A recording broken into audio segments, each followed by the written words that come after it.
Hello नमस्कार दोस्तों, निमी technical classes में आप सभी का हार्दिक स्वागत है। दोस्तों, कैपेसिटर के सवालों के साथ मैं आप सभी के बीच उपस्थित हो चुका हूं और आशा करता हूं दोस्तों कि आप लोग भी इस क्लास को देखने के लिए तैयार होंगे। दोस्तों, मैं अपने अंदर के अपने दिल की बात कहना चाहता हूं आपसे कि आप सभी स्टूडेंटों का बहुत बहुत धन्यवाद। दोस्तों, मैं आप सभी का थैंक्स करना चाहता हूं और इसके पीछे का वजह दोस्तों ये है कि आप लोगों ने मुझे बहुत प्यार और अपना बहुत सपोर्ट दिया है। दोस्तों, इस छोटे भाई का इसी प्रकार से ख्याल रखिएगा दोस्तों, इसी प्रकार से मदद और सपोर्ट करते रहिएगा। उम्मीद करता हूं आपका सपोर्ट जरूर मेरे साथ रहेगा और मैं हर वक्त आपके साथ खड़ा रहूंगा। दोस्तों, जब तक आपको आपके मुकाम तक पहुंचा नहीं लेता तब तक मैं आपका साथ छोड़ने वाला नहीं, है ना। और दोस्तों, मैंने आप लोगों के लिए अपने आप से एक वादा किया है दोस्तों, और वो वादा ये है कि मैं चाहता हूं दोस्तों कि इसी YouTube के प्लेटफॉर्म पे आने वाले 3 से 4 महीना के अंदर मैं आपको लाइव पढ़ाने का वादा किया हूं। दोस्तों, लाइव में क्या होता है कि जैसे आप कमेंट करेंगे मैं आपकी प्रॉब्लम को हाथों हाथ सॉल्व करता चलूंगा, ठीक है। वैसे क्या होता है दोस्तों कि जब आप अभी कमेंट करते होंगे, कोई सवाल पूछते होंगे, तो दोस्तों उसमें क्या होता है कि रिप्लाई नहीं जा पाता होगा। इसका बहुत बड़ी वजह है दोस्तों, इसीलिए इस वजह को खत्म किया जा सकता है अगर मैं आपको लाइव आके पढ़ाऊंगा। और दोस्तों, ऐसा तभी संभव है जब आप इस अपने छोटे भाई का हेल्प करेंगे, इस छोटे भाई का सपोर्ट करेंगे। उम्मीद करता हूं दोस्तों पूरा सपोर्ट रहेगा आपका और मेरा सपोर्ट। दोस्तों, एक विद्यार्थी और एक टीचर का हमेशा से सपोर्ट रहा है दोस्तों, ये तो हकीकत बात है ना, इसमें कहने वाली कोई दो राय नहीं है। तो ध्यान दीजिएगा दोस्तों, इस क्लास को शुरुआत करते हैं। और शुरुआत करने से पहले दोस्तों आपके लिए मोटिवेशन है। दोस्तों, इस मोटिवेशन में लिखे हुए हर शब्द को दोस्तों अपने दिल में उतार लीजिए, क्योंकि दोस्तों ये ऐसे शब्द है जो आपको अलग ही प्रकार का एक ऊर्जा प्रदान करेगा। देखिएगा दोस्तों, मोटिवेशन है, विश्व की पुकार है, ये भागवत का सार है, ये युद्ध ही तो वीर का प्रमाण है। कौरवों की भीड़ हो या पांडवों की नीड हो, जो लड़ सका है वो ही तो महान है। दोस्तों, अगर जीवन में वास्तव में आपने सपने देख रखे होंगे और इस सपने के प्रति पूरा लगन, पूरा निष्ठा होगा दोस्तों, तो आप जरूर आगे जाएंगे, अपने जीवन में उस मुकाम को हासिल करेंगे दोस्तों जो आपके माँ बाप वास्तव में चाहते हैं। आप जो चाहते हैं उस मुकाम को जरूर हासिल करेंगे। और दोस्तों, पूरी सच्ची लगन से मेहनत कीजिए दोस्तों, इसमें कोई जोर जबरदस्ती नहीं है। आप एकदम दिल लगा के मेहनत कीजिए दोस्तों, आपको सफलता जरूर हासिल होगी। तो देखिए दोस्तों, आज की क्लास को हम यहीं से शुरुआत करते हैं। और देखिए दोस्तों, पूरे क्लास को देखिएगा आप, ये क्लास बहुत ही इंटरेस्टिंग होने वाली है, बहुत कुछ सिखा के जाएगी दोस्तों। ध्यान दीजिएगा इस क्लास को, ठीक है ना। पहला सवाल आपके सामने आ चुका है। देखिएगा, इन कैपेसिटर के सवालों को सॉल्व करना है, जो कि अति महत्वपूर्ण है दोस्तों। सभी सवाल क्या है, अति महत्वपूर्ण है, जो एग्जाम में पूछे जा चुके हैं दोस्तों। पूछे जाने की संभावना नहीं, ये पूछे जा चुके हैं। उन सवालों को मैं लेकर आया हूँ। इस कैपेसिटर को ध्यान से देखिए। कैपेसिटर के अंदर कुल 2 प्लेटें होती हैं। ये पहली प्लेट है और इस प्रकार से दोस्तों ये दूसरी प्लेट है, ये दूसरी प्लेट है। इन प्लेटों के बीच में एक परावैद्युतांक भरा होता है। इस प्रकार से एक परावैद्युतांक भरा होता है दोस्तों। ये क्या है, तो ये आप है लिखना दोस्तों इसको। ये क्या है, ये एक माध्यम है।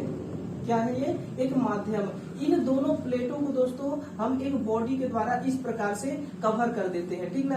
ये प्लेट है, ये क्या है, एक प्रकार का पदार्थ है। ये भी प्लेट दोस्तों ये पदार्थ ही होता है, ठीक ना। अब ध्यान दीजिएगा, यहाँ से एक सूत्र निकलता है और दोस्तों वो सूत्र क्या है, लिखेगा उस सूत्र को, C बराबर एप्सिलॉन A/D, ठीक ना। यहाँ से क्या है, यहाँ से देखिए जो C है ये कैपेसिटर की धारिता को बता रहा है। इसकी कैपेसिटर के क्षमता को बताता है, ठीक है ना।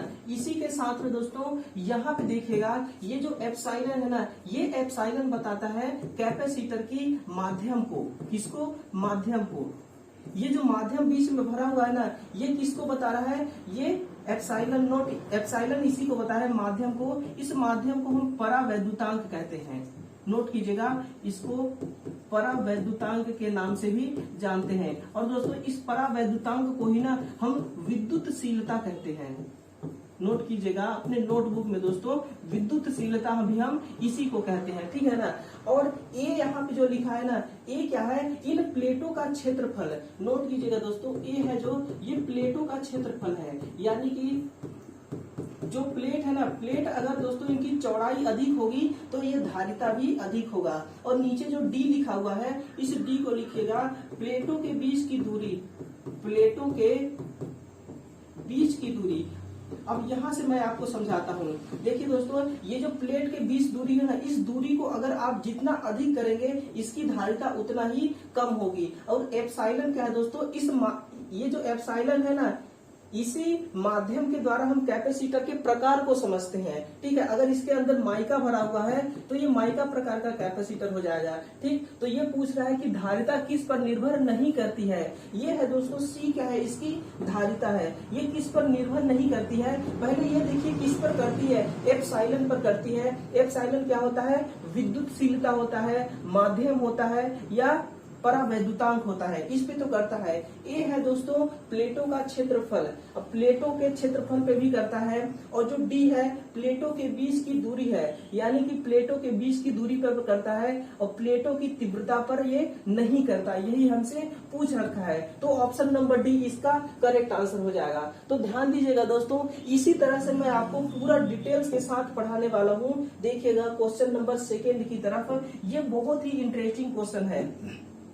अब ध्यान दीजिएगा यहाँ पे कि धारिता का दोस्तों विमीय सूत्र पूछा है हमसे। क्या धारिता का विमीय सूत्र कितना होता है, तो देखिए दोस्तों, हम धारिता के लिए ना हमें एक सूत्र यहाँ से मिलता है कि C बराबर Q बटा V। C बराबर Q बटा V।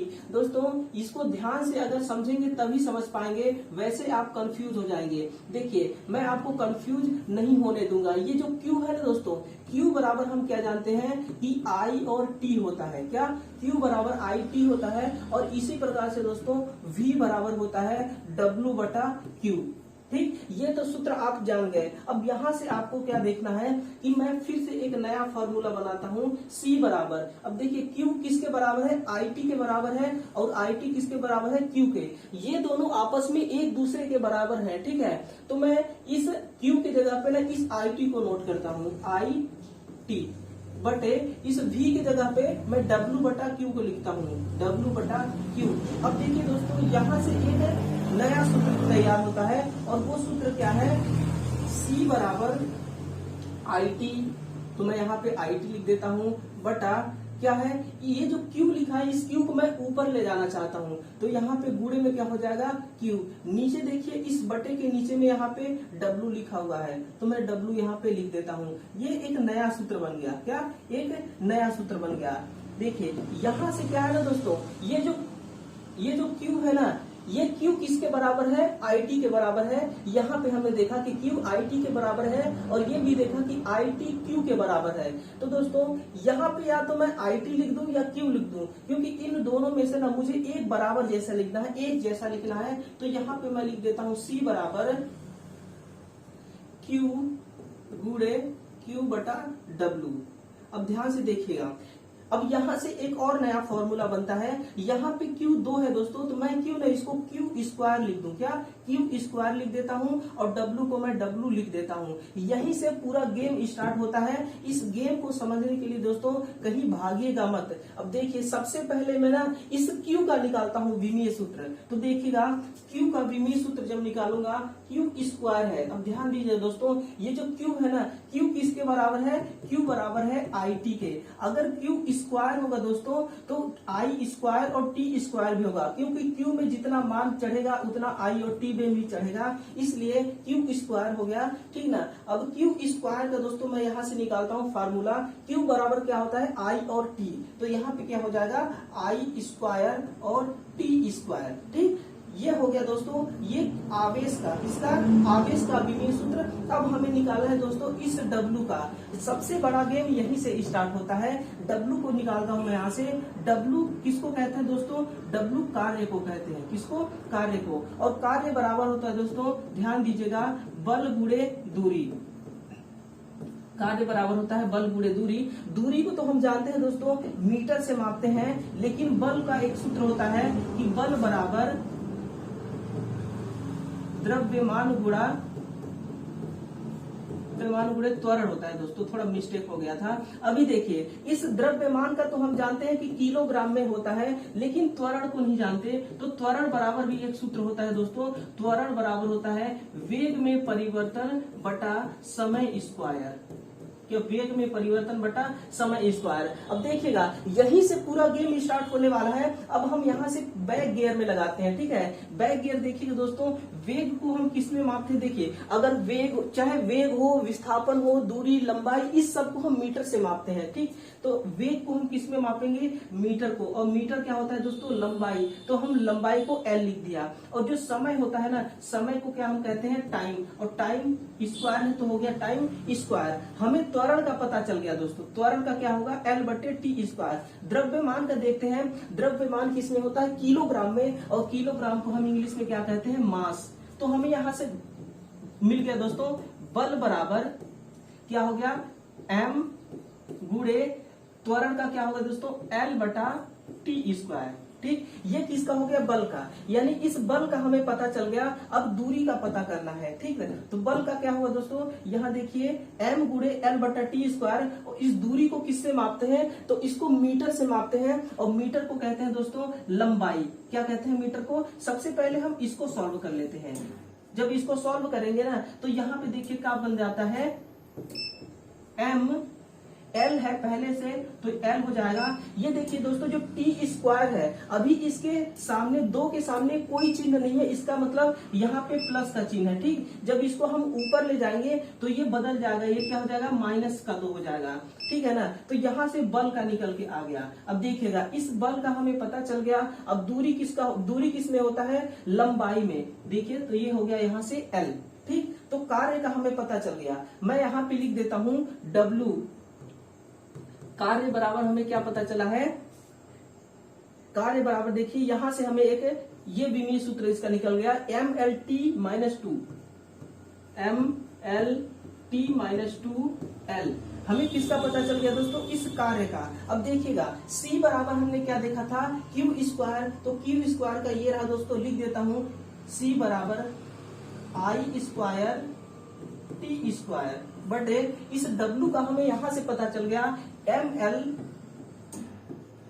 एल टी माइनस 2 और L, ठीक है। अब इसको सॉल्व करते हैं। अब ध्यान दीजिएगा दोस्तों, जब भी हम विमीय सूत्र निकालते हैं ना, तो सबसे पहले हम लिखते हैं m को, फिर L को, फिर T को, इसके बाद A को, ठीक है। तो सबसे पहले m लिखेंगे। अब m में देखिए m की घात में कुछ नहीं है, इसका मतलब 1 है। जब इसको मैं ऊपर ले जाऊंगा फिर क्या बनेगा? m की -1। इसको हम m इनवर्स पढ़ते हैं। फिर l को देखेंगे। अब देखिए l 1 है, इसके घात में 1 है और इसके घात में भी 1 है, यानी जुड़ के क्या हो जाएगा? l की घातें 2। जब इसको ऊपर ले जाऊंगा तो बन जाएगा l की -2। अब इसके बाद t को देखते हैं। t देखिएगा दोस्तों नीचे क्या है? माइनस में है, t माइनस में है, ऊपर में जाएगा तो प्लस में हो जाएगा, यानी कि यहाँ पे क्या हो जाएगा? t प्लस में 2। और जब इन दोनों को जोड़ूंगा ना, तो यहाँ पे बन जाएगा दोस्तों t की घातें 4। अब a को देखिए, यहाँ पे जो I लिखा है ना दोस्तों, ये I क्या होता है? विद्युत धारा का ऋण इकाई। और विद्युत धारा का SI जब इकाई हम लिखेंगे तो A होता है विद्युत धारा का SI इकाई। और स्क्वायर है तो हम यहाँ से स्क्वायर लिख देंगे। तो देखिएगा दोस्तों ये इस प्रकार से विमीय सूत्र इसका तैयार हो गया। M-1 L-2 T4A स्क्वायर, ये होता है दोस्तों इस धारिता का विमीय सूत्र। तो ध्यान दीजिएगा इसका राइट आंसर कौन सा है दोस्तों? इसमें देखिए ऑप्शन नंबर सी में दे रखा है M inverse L-2 T4A square, M inverse L-2 T4A square. तो इस प्रकार से दोस्तों निकाला जाता है विमीय सूत्र। अगर आपको इसके साथ में प्रतिरोध का पूछ दे, किसका? प्रतिरोध का, तो आप लिखिएगा इसका विमीय सूत्र होता है ML2 T-3A2। इस प्रकार से दोस्तों ये होता है प्रतिरोध का। इसी के साथ में लिखेगा इंडक्टर का विमीय सूत्र। तो इसका होता है दोस्तों, ध्यान दीजिएगा, M L square T-2 A-2 ये किसका हो गया, ये इंडक्टर का होता है। तो इस प्रकार से दोस्तों इसका पूरा डिटेल्स है, ऑप्शन नंबर सी इसका राइट आंसर हो जाएगा। या तो आप स्क्रीनशॉट ले सकते हैं या फिर नोट कर सकते हैं, ठीक है। तो देखिएगा दोस्तों, क्वेश्चन नंबर तीसरे की तरफ चलते हैं। क्वेश्चन नंबर तीसरा है कि जो विभव और आवेश को स्टोर कर सके वो कौन सी युक्ति है, क्या वो कौन सी युक्ति है, वो दोस्तों उसको हम कैपेसिटर के नाम से जानते हैं। किसके नाम से, संधारित्र कह लीजिए दोस्तों, या आप इसको कैपेसिटर कह लीजिए, दोनों एक ही बात है। क्या, दोनों एक ही बात है, कैपेसिटर या संधारित्र। ये किस प्रकार से ऊर्जा को स्टोर करता है दोस्तों, विभव और आवेश के रूप में। मैं आपको यहाँ पे सेटिस्फाई करके दिखाता हूं। मैं यहाँ आपको पूरा दिखाता हूं डिटेल्स में। देखिए जो आवेश होता है ना, देखिए दोस्तों, जो इसका स्टोर करने की क्षमता होती है उसके लिए एक सूत्र होता है 1/2 CV²। यहाँ पे आप गौर से देखेंगे दोस्तों तो आपको दिखेगा सी क्या बता रहा है, यहाँ पे सी बता रहा है कि सी किसको बताता है, कूलाम को। सी किसका प्रतीक है, ये कूलाम का प्रतीक है। और कूलाम दोस्तों आवेश की यूनिट है, नोट कीजिएगा, कूलाम किसकी यूनिट है, आवेश की। इसी के साथ में यहाँ पे देखिए लिखा है V का मतलब होता है दोस्तों वोल्टेज, और वोल्टेज किसकी यूनिट होती है, तो आप कहेंगे ये विभव की यूनिट होती है। और ये दोस्तों जो E लिखा हुआ है ना, E है कैपेसिटर की क्षमता। क्या है, कैपेसिटर की क्षमता। तो कैपेसिटर की जो स्टोर करने की क्षमता होती है ना, वो विभव दोस्तों और आवेश दोनों को स्टोर करती है। यहां से आप देख सकते हैं आवेश और विभव को दोनों स्टोर करती है, दोनों राशियों को। ये जो रजिस्टर होता है ना दोस्तों, इस रजिस्टर के बारे में देखिएगा आप कि जो रजिस्टर होता है ये प्रतिरोध होता है, ये केवल धारा के मार्ग में बाधा उत्पन्न कर सकता है। ध्यान दीजिएगा, केवल और केवल धारा के मार्ग में, और किसी के मार्ग में भी ये बाधा उत्पन्न नहीं कर सकता है। इस इंडक्टर का नोट कीजिएगा दोस्तों पॉइंट, कि जो इंडक्टर होता है ना, ये चुंबकीय क्षेत्र के रूप में करंट को स्टोर करता है। इसमें चुंबकीय क्षेत्र के रूप में स्टोर करता है। और जो इलेक्ट्रॉन होते हैं साथियों, इस इलेक्ट्रॉन की तरफ झांकेंगे तो इलेक्ट्रॉन ना अपने अंदर आवेश स्टोर करता है। यानी कि आवेश दोस्तों ये पहले से ही आवेशित होते हैं, और इनके अंदर जो आवेश होता है ना 1.602 × 10⁻⁻19 कूलाम ये आवेश स्टोर करके अपने अंदर पहले से ही रखते हैं। ठीक है, तो ऑप्शन नंबर सी इसका राइट हो जाएगा। अब देखिए दोस्तों, क्वेश्चन 4 है हमारा कि एक कैपेसिटर अगर पूर्ण चार्ज हो जाता है तो विद्युत धारा हो ना, इसका प्रवाह रुक जाता है, क्यों। अब इस पूरे डिटेल को ध्यान से देखिएगा दोस्तों। ये कैपेसिटर की पहली प्लेट है, मैं पूरा विस्तार पूर्वक से समझाने वाला हूँ। ये इसका पहला, और दोस्तों ये है इसका दूसरा, ये इसका दूसरा टर्मिनल है। ठीक है ना, इन दोनों टर्मिनल के बीच में ना यहाँ पे एक दोस्तों माध्यम भरा होता है। ये क्या है, ये एक प्रकार का माध्यम भरा हुआ है जो कि इन दोनों प्लेटों को अलग रखने का कार्य कर रहा है। ठीक, अब इनको हम एक कवर के द्वारा बंद कर देते हैं। अब यहाँ से ध्यान से देखिए, ये इसका टर्मिनल बाहर से निकाल दे रहा हूँ पॉइंट, और ये इसका दूसरा टर्मिनल है जो कि बाहर से निकल गया। अब ध्यान दीजिएगा दोस्तों, यहाँ पे मान लीजिए ये मेरा माइनस वाला टर्मिनल है और ये है मेरा प्लस वाला टर्मिनल। अगर सपोज करिए इसको मैं बैटरी से कनेक्ट करता हूँ दोस्तों, माना कि बैटरी से हम जब इसको कनेक्ट करते हैं तो ये किस प्रकार से कार्य करता है अभी आपको पता चल जाएगा। ये बैटरी का माइनस सिरा है और ये बैटरी का प्लस वाला सिरा। अब देखिएगा दोस्तों, बैटरी मेरा कितना है, 12 वोल्ट का। ये बैटरी का ना टर्मिनल वोल्टेज, क्या बैटरी का ये टर्मिनल वोल्टेज है। जैसे ही दोस्तों इसको मैं बैटरी के साथ कनेक्ट करता हूँ तो यहाँ होता क्या है दोस्तों, कि ये जो इलेक्ट्रॉन है ना यहाँ से फ्लो होना स्टार्ट हो जाते हैं, क्योंकि दोस्तों जो इलेक्ट्रॉन है ये हमेशा माइनस की तरफ से चलना स्टार्ट हो जाते हैं। तो यहाँ से इलेक्ट्रॉन चलना स्टार्ट हो जाते हैं, और इलेक्ट्रॉन के साथ में ना यहाँ पे विद्युत धारा भी चलना स्टार्ट हो जाता है। क्या विद्युत धारा चलना स्टार्ट हो जाता है। इसको समझने से पहले आप यहाँ पे एक पॉइंट और समझिएगा दोस्तों कि जो ये पदार्थ है, ये क्या है दोस्तों, एक प्रकार का पदार्थ। ये जो दो प्लेटें हैं ये पदार्थ हैं, और पदार्थ में दोस्तों इलेक्ट्रॉन प्लस प्रोटॉन की संख्या बराबर होती है जब ये स्वतंत्र अवस्था में होते हैं। अभी इनमें किसी भी प्रकार का बैटरी से अगर कनेक्ट नहीं किया गया हो तब इसमें इलेक्ट्रॉन और प्रोटॉन दोनों प्लेटों में एक समान है और इनमें विद्युत धारा का प्रवाह अभी नहीं हो रहा है। तो देखिए इनमें क्या है, मान लीजिए इलेक्ट्रॉन की संख्या कितने हैं, 10 है। इनमें भी 10 है दोस्तों और इनमें भी 10 है इलेक्ट्रॉन की संख्या। अब जैसे ही इलेक्ट्रॉन इस बैटरी से चलना प्रारंभ करते हैं दोस्तों, तो इसमें इलेक्ट्रॉन मान लीजिए कितना, 5 और इलेक्ट्रॉन हो गए, तो यहाँ मिलकर कितना हो गया, कुल 15 इलेक्ट्रॉन हो गए। लेकिन इसमें अभी 10 इलेक्ट्रॉन ही है। अब इलेक्ट्रॉनों में दोस्तों यहाँ पे अंतर हो गया, ठीक ना, इसलिए धारा का प्रवाह होना स्टार्ट हो जाएगा। अब देखिए सबसे पहले धारा यहाँ आएगा, फिर दोस्तों यही धारा यहाँ से होता हुआ ना इस परावैद्युतांक माध्यम से होता हुआ इस दूसरे वाले प्लेट में आएगा।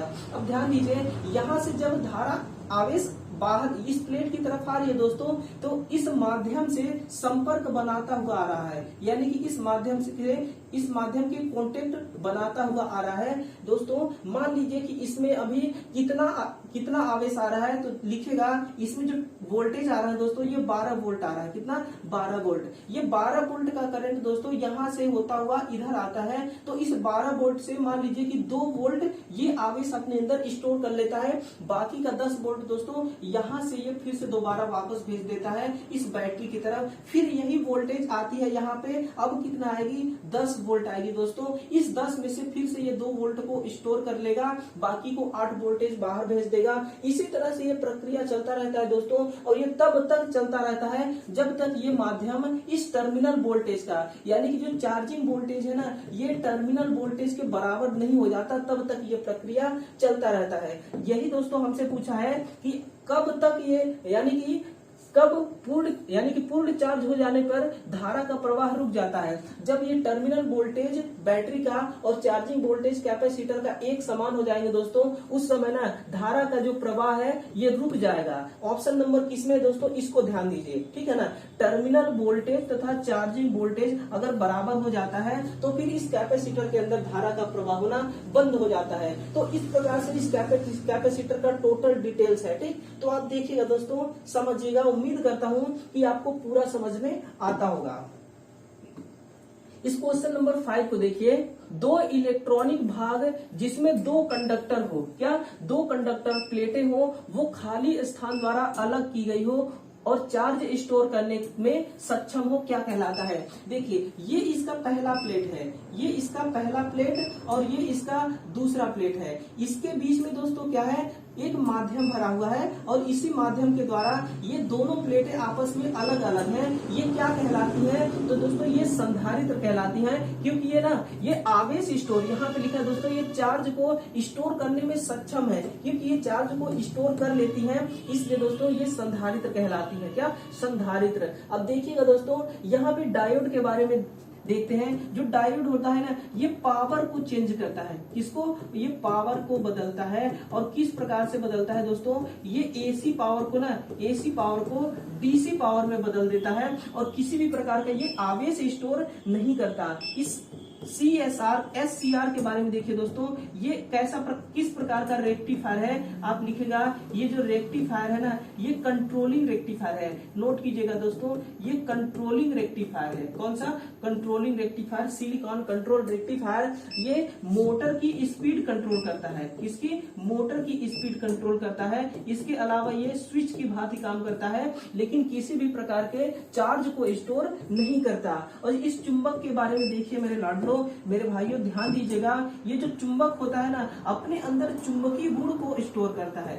चुंबकीय गुण इसके अंदर पहले से ही विद्यमान होते हैं, या चुंबकीय क्षेत्र के रूप में, इसमें चुंबकीय क्षेत्र के रूप में चुंबकीय गुण पहले से ही ये विद्यमान होते हैं, जो कि चुंबक के अंदर होते हैं। इसी के साथ में लिखिएगा दोस्तों, ये टोरॉइड, इस टोरॉइड के बारे में लिखिएगा। जो टोरॉइड होता है ना, ये टोरॉइड दोस्तों चुंबकीय क्षेत्र के रूप में ये करंट को स्टोर करके अपने अंदर रखता है। ठीक है, ये एक प्रकार का क्वाइल होता है दोस्तों, इस प्रकार से ये क्वाइल होती है और इसको हम कहते हैं टोरॉइड। तो इस प्रकार से इसका डिटेल्स है। ऑप्शन नंबर बी इसका करेक्ट जवाब हो जाएगा संधारित्र। देखिएगा दोस्तों, इसी सिलसिले के साथ क्वेश्चन नंबर 6वें की तरफ चलते हैं, जो कि हमें बहुत कुछ सिखाने वाला है। बस आप सीखने के लिए तैयार रहिए मेरे दोस्तों।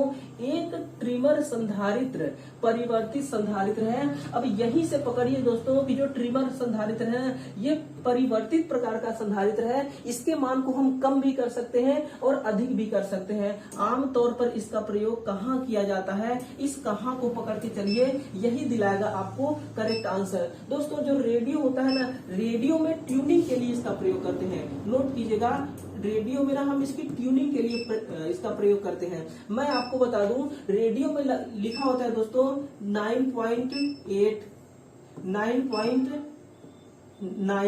9.3। ये क्या है दोस्तों, ये इसके सिग्नल्स हैं। क्या ये इसके सिग्नल्स हैं? इस सिग्नल्स का हमें ट्यूनिंग करना है ना, तो हम ट्रिमर कैपेसिटर का प्रयोग करेंगे। किसका? जब हमें मिर्ची सुनना होता है दोस्तों, हम कौन से सिग्नल को पकड़ाते हैं? 9.8 सिग्नल को पकड़ाते हैं और ट्यूनिंग अंदर से होती है दोस्तों, वो होती है ट्रिमर कैपेसिटर के द्वारा। करेक्ट? तो राइट आंसर हो जाएगा इसका ऑप्शन नंबर सी। अब देखिएगा, जो मोटर होता है दोस्तों, मोटर के अंदर ना जो इलेक्ट्रोलाइट कैपेसिटर यूज किया जाता है। नोट कीजिएगा, इलेक्ट्रोलाइट प्रकार का कैपेसिटर, इलेक्ट्रोलाइट कैपेसिटर मोटर के अंदर प्रयोग किए जाने वाला कैपेसिटर है। इसी के साथ में देखिएगा, एम्पलीफायर के अंदर दोस्तों मुझे नहीं पता कौन सा कैपेसिटर यूज होता है। और उच्च फ्रीक्वेंसी वाले परिपथ में दोस्तों लिखिएगा, उच्च फ्रीक्वेंसी वाले में ना सिरेमिक, कौन सा? सिरेमिक प्लस माइका, ये दोनों प्रकार के कैपेसिटर उच्च फ्रीक्वेंसी वाले कैपेसिटर परिपथ में प्रयोग करते हैं। और सीलिंग फैन में दोस्तों ये पेपर कैपेसिटर होता है। कौन सा?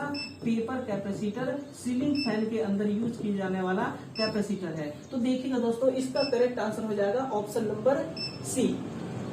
देखिए, इसी सिलसिले में क्वेश्चन नंबर 7 को भी देख लेते हैं दोस्तों।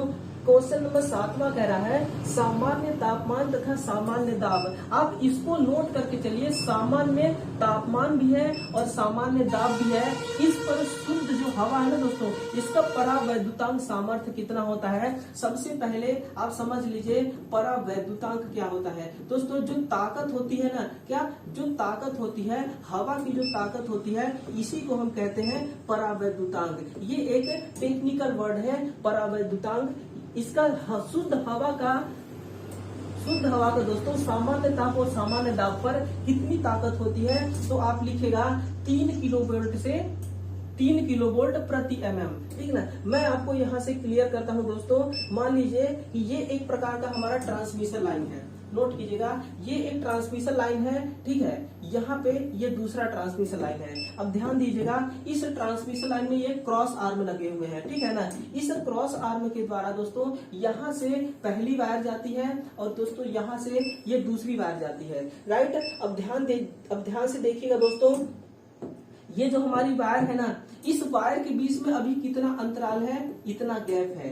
इसके बीच में क्या है? तो आप कहेंगे सर जी इसके बीच में हवा है, जिसको हम वायु कहते हैं। कोई दिक्कत नहीं है दोस्तों। इसी ट्रांसमिशन लाइन को इसके बीच में अभी मान लीजिए कि 50 mm का गैप है। कितना?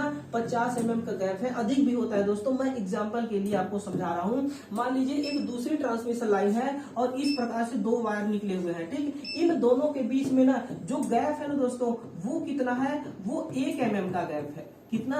1 mm का गैप है और बीच में इसके भी हवा भरा हुआ है। अगर इस ट्रांसमिशन लाइन को हम 3000 वोल्ट देते हैं, कितना? 3000 वोल्ट सप्लाई देते हैं दोस्तों, तो ये अलग अलग होने के बावजूद भी दोस्तों ये दोनों तार है ना, ये आपस में शॉर्ट हो जाएंगे। क्यों? क्योंकि 3000 वोल्ट देने पर अगर 2 तार के बीच में 1 mm का गैप है, तो दोस्तों इसकी परावैद्युतांक सामर्थ्य है, यानी कि हवा की ताकत समाप्त हो जाएगी और हवा में भी विद्युत धारा का प्रवाह होने लगेगा। क्या? हवा के अंदर भी विद्युत धारा का प्रवाह होना चालू हो जाएगा और यही दोस्तों इन दोनों तारों को शॉर्ट करा देगा। ठीक है, इसलिए शुद्ध हवा का दोस्तों 3 किलोवोल्ट प्रति mm इसका ताकत होती है। ध्यान दीजिएगा, अगर आपसे पूछे ना कि जो ट्रांसफार्मर तेल होता है, क्या ट्रांसफार्मर का जो ऑयल होता है उसका कितना होता है दोस्तों, तो नोट कीजिएगा 30 से 50 किलोवोल्ट प्रति mm, ये किसका होता है, ट्रांसफार्मर तेल का होता है। इसके साथ में ना आपको पूछ दो केवल शुद्ध हवा का, किसका, केवल और केवल शुद्ध हवा का पूछे आपको, ये ना कहे कि सामान्य तापमान है कि सामान्य दाब है, उस समय आपको लिखना है दोस्तों कि जो शुद्ध हवा का है वो कितना होगा, डाइलेक्ट्रिक स्ट्रेंथ 1.00059 किलो वोल्ट प्रति mm, ये केवल शुद्ध हवा का, जब तापमान और दाब की बात ना किया हो। इसके अलावा दोस्तों लिखेगा कांच के बारे में कि जो कांच का होता है, आपको यहाँ से दोस्तों इस कांच को देखकर ना एक सवाल आपके अंदर उठना चाहिए कि सर जी कांच के अंदर भी विद्युत धारा का प्रवाह होता है क्या, तो जी बिल्कुल होता है। मैं आपको याद दिला दूं कि जो फ्यूज बनाए जाते हैं दोस्तों, ये लेड और टीन का बनाया जाता है, किसका, लेड प्लस टीन का मिश्रण होता है। और मेरे लाडलो भाइयों, ये जो लेड है ना, इसी को हम शीशा कहते हैं, और दोस्तों शीशा को ही हम कांच कहते हैं, किसको, शीशा को कांच कहते हैं। तो दोस्तों कांच का जो डाइलेक्ट्रिक स्ट्रेंथ होती है वो होती है 4 से 6 किलो वोल्ट प्रति mm, यानी कि 6 किलो वोल्ट अगर कांच के अंदर हम वोल्टेज दे देंगे,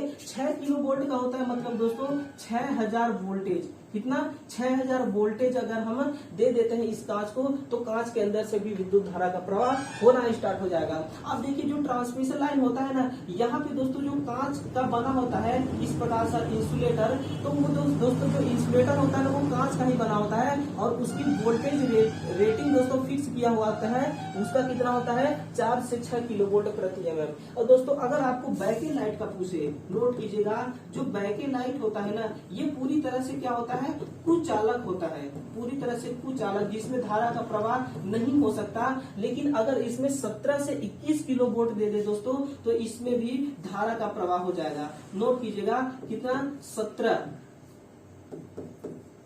17 से 21 किलो वोल्ट की अगर सप्लाई दे देते हैं दोस्तों, तो इसमें भी धारा का प्रवाह होना स्टार्ट हो जाएगा। ऑप्शन नंबर बी इसका करेक्ट आंसर है। अब देखिएगा क्वेश्चन नंबर 7 कंप्लीट हो चुका दोस्तों। इस 8 को भी देखते हैं। ये 8 आपको बहुत कुछ सिखाने वाला है, मोस्ट इंपोर्टेंट है दोस्तों, ये एग्जाम के अंदर आने वाला ही सवाल है, ये मोस्ट इंपोर्टेंट है, वेरी मोस्ट इंपोर्टेंट है। कैपेसिटर का जो लेटर कोड होता है ना, उस लेटर कोड में अगर 47(3J) लिखा हुआ है दोस्तों, तो इस जे का मतलब मुझे आप बताइए कि जे हमको क्या बता रहा है, 47(3J।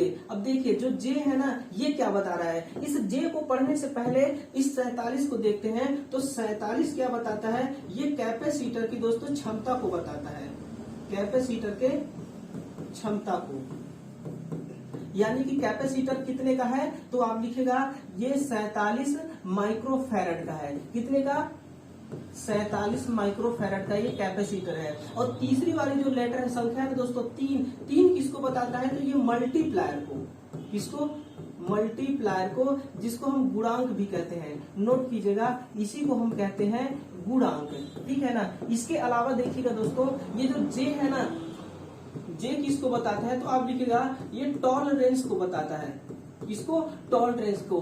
टॉलरेंस को ही कहते हैं हम सहनशीलता, सहनशीलता। अब देखिए दोस्तों जो हमारा प्रतिरोध होता है ना, प्रतिरोध में लिखा होता है ±10%, ठीक, इसी तरह लिखा होता है ±5%। तो ये क्या है, ये सहनशीलता है। इसी प्रकार से इस कैपेसिटर का भी सहनशीलता है, वो होता है जे, यानी कि कैपेसिटर के मान को कौन बताता है, तो आप लिखेंगे 47, मल्टीप्लायर को कौन, तो लिखेंगे आप 3, सहनशीलता को दोस्तों जे बताता है। इसका मतलब हो जाएगा कि ऑप्शन नंबर सी इसका राइट आंसर हो जाएगा। आवेश स्टोर करने की शक्ति को दोस्तों ये कुछ नहीं होता, कैपेसिटर का प्रकार जरूर होता है। अगर दो कैपेसिटर के बीच में जिस पदार्थ को भरा जाए, अगर हम माध्यम को भरते हैं माध्यम के रूप में दोस्तों, अगर माइका को भी भरते हैं तो माइका कैपेसिटर हो जाता है। अगर पेपर लगा देते हैं तो ये पेपर कैपेसिटर हो जाता है। सिरेमिक भर देते हैं तो ये सिरेमिक कैपेसिटर हो जाता है, ठीक ना। बाइक पॉलीकार्बोनेट डाल देते हैं तो वो उस प्रकार का कैपेसिटर हो जाता है। तो इस प्रकार से दोस्तों ये कैपेसिटर का प्रकार को डिफाइन किया जाता है, और राइट आंसर होगा सहनशीलता को, ठीक है ना। चलिएगा क्वेश्चन नंबर 9, ट्यूबलाइट में संधारित्र लगाने का क्या प्रयोजन है। अब ध्यान से सुनिएगा भाइयों, मैं यहाँ पे पूरा ट्यूबलाइट का चित्र बना के समझाने वाला हूँ आपको। ये देखिए, ये क्या है, ट्यूबलाइट। ये क्या है दोस्तों, ये हमारा है ट्यूबलाइट, ठीक है ना। ट्यूब के आकार का होने के कारण इसको हम ट्यूबलाइट कहते हैं। अब यहाँ पे होता है दोस्तों इस ट्यूबलाइट का इलेक्ट्रोड, क्या होता है, ट्यूबलाइट का ये होता है हमारा इलेक्ट्रोड। अब देखिए, मान लीजिए कि मैं इस ट्यूबलाइट को एक बैटरी के साथ कनेक्ट करता हूं या फिर एसी सप्लाई के साथ ही कनेक्ट करता हूं दोस्तों। ये देखिए, ये है मेरा एक एसी सोर्स। इस प्रकार से मैंने इस ट्यूबलाइट को एक एसी सोर्स के साथ कनेक्ट कर दिया। अब ध्यान से पढ़ देखेंगे दोस्तों, तो इसके अंदर ना छोटे छोटे बूंदों के रूप में मरकरी की बूंदें भरी होती है। इसकी मरकरी की बूंदें दोस्तों, और इसी के अलावा यहाँ पे ना जो ब्लैक कलर के दिख रहे हैं, ये क्या है, तो ये आप कहेंगे आर्गन गैस के छोटे छोटे कण। देखिए, पारा की बूंदें भरी होती है इसमें, पारा की बूंदे, इसी को हम मरकरी कहते हैं दोस्तों। और इसके साथ में आर्गन गैस भरे होते हैं। ये जो ब्लैक कलर के हैं आर्गन गैस के छोटे छोटे पार्टिकल्स हैं, और रेड कलर वाले दोस्तों पारा की बूंदे हैं। अब देखिएगा, यहाँ पे मैं लगा देता हूँ एक छोटा सा चोक। इस डिब्बे को आप क्या समझिए, ये समझिए ये एक चोक होता है, ठीक है।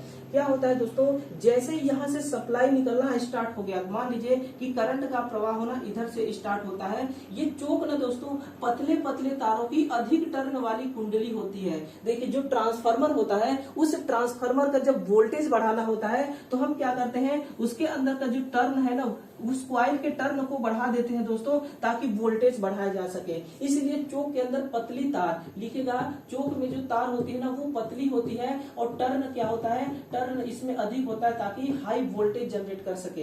तो चोक दोस्तों स्टार्टिंग में हाई वोल्टेज जनरेट करता है। इस हाई वोल्टेज के कारण ना जो पारा की बूंदे और आर्गन इस ट्यूबलाइट के अंदर भरी हुई है, ये ना क्रिया करने लगती है आपस में, और इसके क्रिया करते ही दोस्तों यहाँ से जो इलेक्ट्रॉन है ना, ये इलेक्ट्रॉन क्या होने लगते हैं, उत्सर्जित होने लगते हैं। और दोस्तों ये इलेक्ट्रॉन जैसे ही उत्सर्जित होते हैं, आपस में ये क्या करते हैं, ये आपस में इस प्रकार से टकरा जाते हैं, और टकराने से दोस्तों यहाँ पे ना प्रकाश उत्पन्न होने लगता है। नोट कीजिएगा, इस प्रकाश को ना हम नंगी आंखों से नहीं देख सकते दोस्तों, इसीलिए इसके अंदर, इस ट्यूबलाइट के अंदर ना यहाँ पे फास्फोरस की कोटिंग कर दी जाती है। किसकी, तो आप लिखेंगे फास्फोरस की कोटिंग। और दोस्तों ये क्या करता है, हम इस फास्फोरस की कोटिंग डालने के बाद इस प्रकाश को हम नंगी आंखों से भी देख सकते हैं। ठीक इस प्रकार से प्रकाश उत्पन्न होता है। लेकिन दोस्तों ये जो चोक है ना, हाई वोल्टेज उत्पन्न करने का काम करता है। लेकिन यहाँ पे दिक्कत ये है दोस्तों, दिक्कत ये हो जाता है कि इस चोक को लगा देने से ना इसका जो पावर फैक्टर है, नोट कीजिएगा, इसका जो पावर फैक्टर है ट्यूबलाइट का, वो डाउन हो जाता है। इस पावर फैक्टर को हम सही करने के लिए यहाँ पे एक कैपेसिटर लगा देते हैं 0.2 माइक्रोफैरेड का। अब ये क्या करता है, इस पावर फैक्टर को सुधार के अच्छा कर देता है। देखिए, ट्यूबलाइट में संधारित्र लगाने का क्या मतलब है, ट्यूबलाइट को स्टार्ट करने में, स्टार्ट तो दोस्तों चोक करता है क्योंकि हाई वोल्टेज जनरेट करके, ट्यूबलाइट को उच्च वोल्टेज देने के लिए नहीं, व्यतिकरण अधिक करने के लिए। बिल्कुल करेक्ट आंसर है दोस्तों। ये रेडियो लिखेगा, ये रेडियो इंटरफेरेंस को कम, रेडियो इंटरफेरेंस को कम करने के लिए दोस्तों, यहाँ अधिक नहीं, यहाँ लिखा होना चाहिए कम करने के लिए, यानी कि व्यतिकरण। ऑप्शन नंबर डी में लिखा हुआ दोस्तों व्यतिकरण, रेडियो इंटरफेरेंस को कम करने के लिए हम यहाँ पे ट्यूबलाइट लगाते हैं, संधारित्र। और दूसरा काम होता है दोस्तों इसका पावर फैक्टर सुधारना। ऑप्शन नंबर डी सही हो जाएगा। और ट्यूबलाइट को उच्च धारा देने हेतु नहीं दोस्तों, अगर ट्यूबलाइट को उच्च धारा देंगे ना तो ट्यूबलाइट हमारा फ्यूज हो जाएगा। क्या हो जाएगा, ट्यूबलाइट हमारी फ्यूज हो जाएगी।